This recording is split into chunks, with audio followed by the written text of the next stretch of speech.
அது ஒரு அழகிய குளம். அந்த குளத்திற்கு அருகில் ஒரு மரப்பொந்து ஒன்று இருந்தது. அந்த மரப்பொந்தில் சுண்டலி ஒன்று வசித்து வந்தது. அந்த சுண்டலிக்கு குளத்தில் வசித்த தவளையுடன் நட்பு ஏற்பட்டது.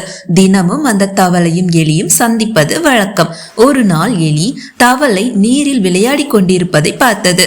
உடனே எலி தவளையிடம், எனக்கும் நீச்சல் கற்றுத்தர முடியுமா என்று கேட்டது. தவளையும், நாளை உனக்கு நீச்சல் கற்றுத் தருகிறேன் என்று கூறிவிட்டு சென்றது. அடுத்த நாள் சுண்டலிக்கு நீச்சல் கற்றுத் தருவதாக கூறிய தவளை தன்னுடைய காலை எலியின் காலுடன் சேர்த்து ஒரு கயிற்றினால் கட்டிக்கொண்டது. அப்போது மேலே பறந்து கொண்டிருந்த கழுகு ஒன்று இவைகளை பார்த்து தாக்க வந்தது. உடனே தவளை தன் உயிரை காப்பாற்றிக் கொள்வதற்காக சுண்டலியுடன் நீரில் பாய்ந்தது. தண்ணீரில் மூழ்கிய சுண்டலி மூச்சு திணறி இறந்து போனது. அதன் உடல் மேலே மிதந்த போதும் அதனுடைய கால்கள் தவளையுடன் சேர்த்து கட்டப்பட்ட நிலையிலேயே இருந்தது.